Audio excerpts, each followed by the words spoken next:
So you want to know about the cerebellum? We can certainly do that.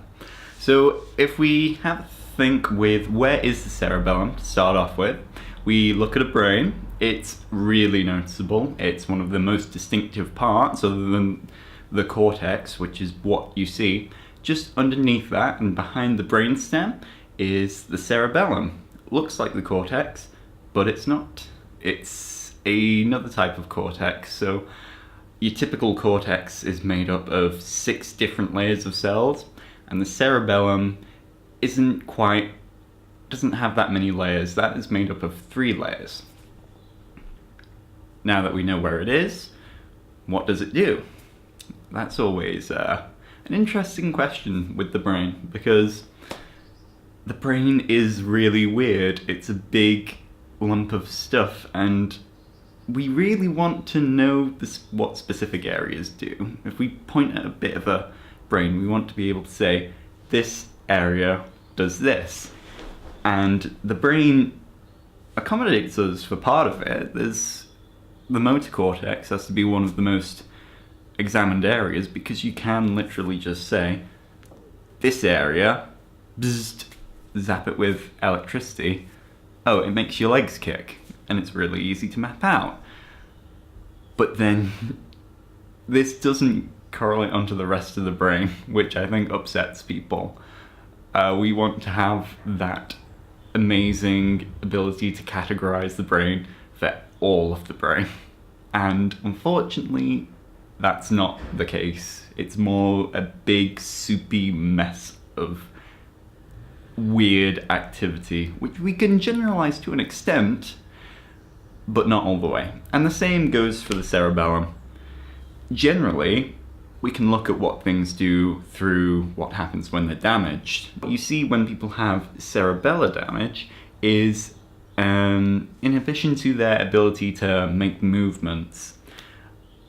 What you notice is they're not paralyzed. So if someone damages their cerebellum, they can still make movements, but the movements will be uncoordinated. It will be not as structured, it might be more shaky, and it largely looks like you've had a few pints, because the cerebellum is a structure which is quite weak to alcohol. It's quite strongly affected by alcohol. So when you take a few drinks, the cerebellum's one of the first areas which stops working as well. So if you see someone with cerebellar damage, it often looks like they may have just had some alcohol, but obviously it's much more serious. The other interesting thing is that you get what's known as an intention tremor. So some of you may be familiar with Parkinson's disease, which comes from a problem in the substantia nigra and affects the basal ganglia.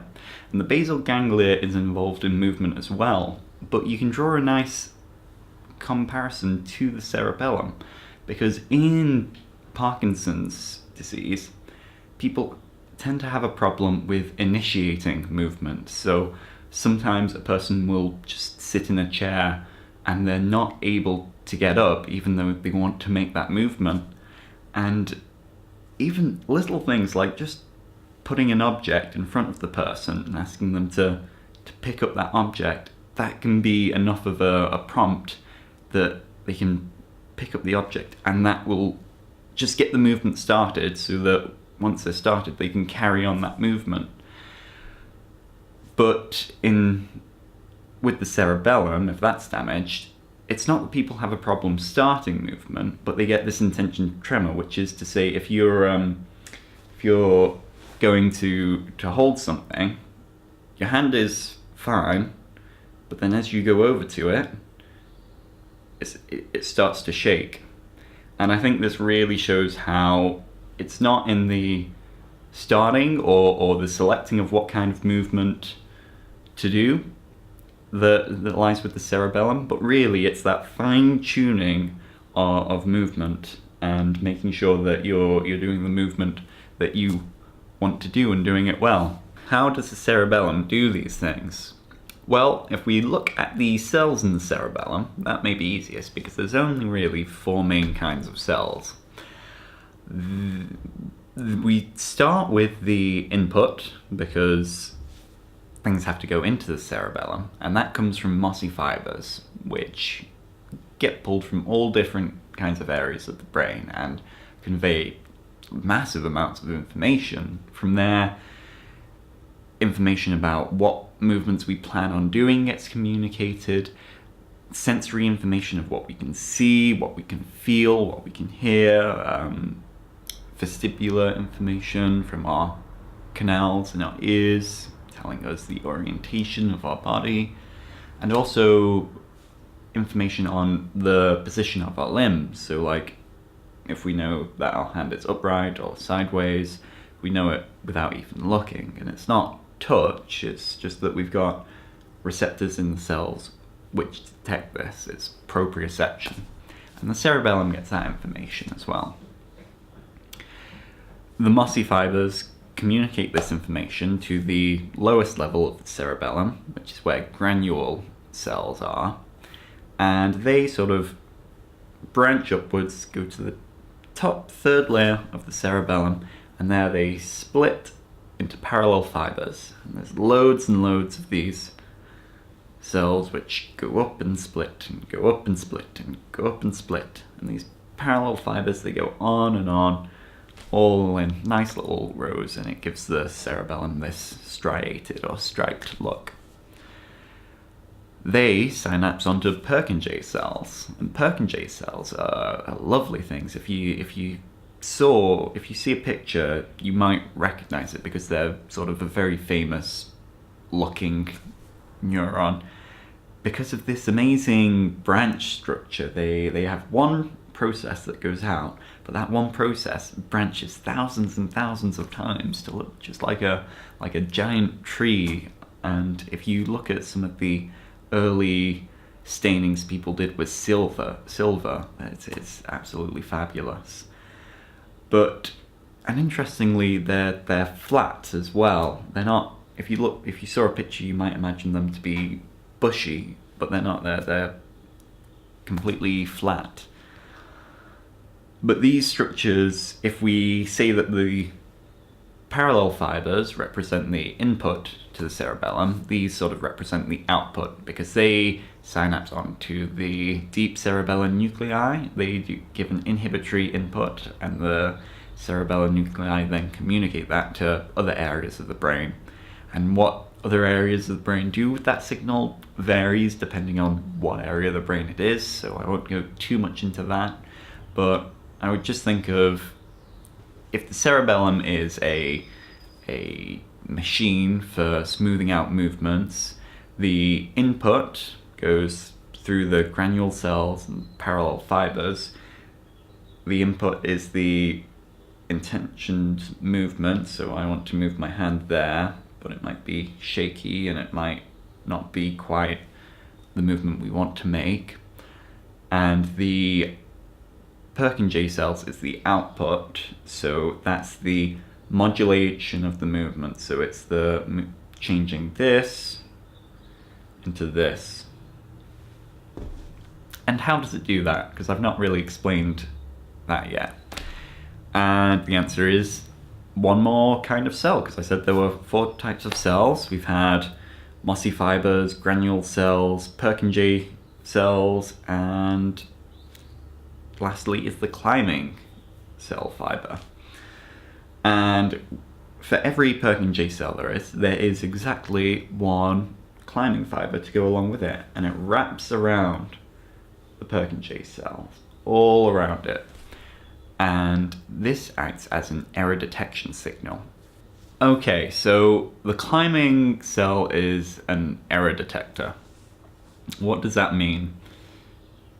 Basically, if we look at it simply, there's a box of input and a box of output, and we want all the input, which is the intention. For the example of grabbing a phone, it's the intention to grab the phone, it's the motor movement, and its sensory information will focus on sight. It's the seeing that we're moving the hand in the right way.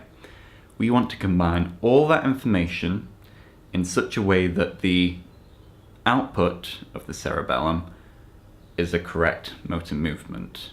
And we need the cerebellum for this, because the basal ganglia, it can give out the output of what it thinks the movement is, but the basal ganglia doesn't have the sensory input, the sight, to check that its movement's correct. So for instance, if you grab a phone and it just moves slightly, if it's sort of, maybe not a phone, if you were grabbing a leaf from a tree, your intention is to grab the leaf. Your intention isn't to say, I am moving my hand to this position, and then when the leaf moves, you think, I am recalibrating. I now move my hand to this position. You have the concept of the leaf, and that's sort of a good example of the difference. The basal ganglia just says, I want the leaf. The cerebellum is, where is the leaf? How can I modulate this information? So the input is the combination of those, and it combines with the Purkinje cells to affect its firing, which then gets communicated to the firing motor signals. But if there's a problem there, if the input hasn't affected the Purkinje cell in the right way to cause the right output, the climbing fiber will fire. So if you go to get the phone but you stumble, the climbing cell will fire. And this causes a decorrelation between the parallel fibers and the Purkinje cell, which means that if those fibers had just been fired, they will no longer excite the Purkinje cell as much as they did. And the parallel fibers that weren't firing as much, in the future they will fire more. And over time, trial after trial after trial, this gets more and more reliable. It's sort of treating correlation as causation. It's saying, if these cells happen to fire and the event didn't produce an error, so you managed to pick up the phone correctly, good. Keep that connection, make it stronger.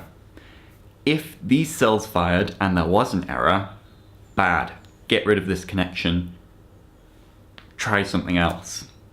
And it works very well, and this is on a short-term basis, so just reaching out and grabbing a phone, and also on a long-term basis. The cerebellum is sort of the center of learned movements like riding a bike. So they say you never forget how to ride a bike, and that's because the cerebellum has this error processing network that builds up these motor patterns in your brain, so that you can take this information and interpret it in a way that creates correct movements outwards. And you can see how well this works with the eyes, and especially the vestibular ocular reflex. That is the fact that when we move our head, our eyes can stay perfectly fixated. And a good example of what would happen if we didn't have that is, have a look at something, see how well you can read it. It works best if it's text. So have a read of some text, shake your head about, and you can still read it. If you, however, keep your head still and move the text about, it is unreadable. You just can't process that information. And what that shows you is that however you move your head, your eyes are perfectly capable of moving the exact opposite distance that you move your head. Now, this is so precise, and there's no feedback information. Your eyes don't get a chance to tell your brain how much they need to move, because they don't have that information either. So the brain literally just learns from error and error and error what level of distance to move the eyes based on the information it gets from the semicircular canals.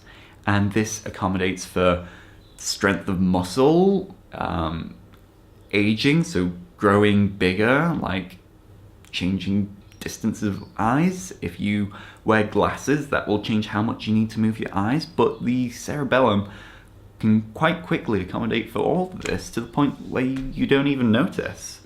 It's really a fantastic piece of tech, and it's really quite interesting when you look at robots.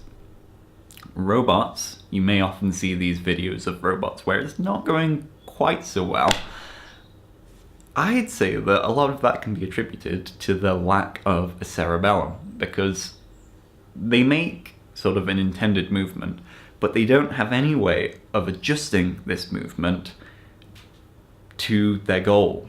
They have the initiation down, but they can't fine-tune that movement. And really, it's because they lack the enormous amount of input that we do. If we could somehow equip a robot with with cameras and sort of a gyroscopic knowledge of its level, and also knowledge of its limbs, and also knowledge of what it's feeling, and incorporate all that into a feedback system that uses decorrelation, it could go well. So there it is. I hope you enjoyed it.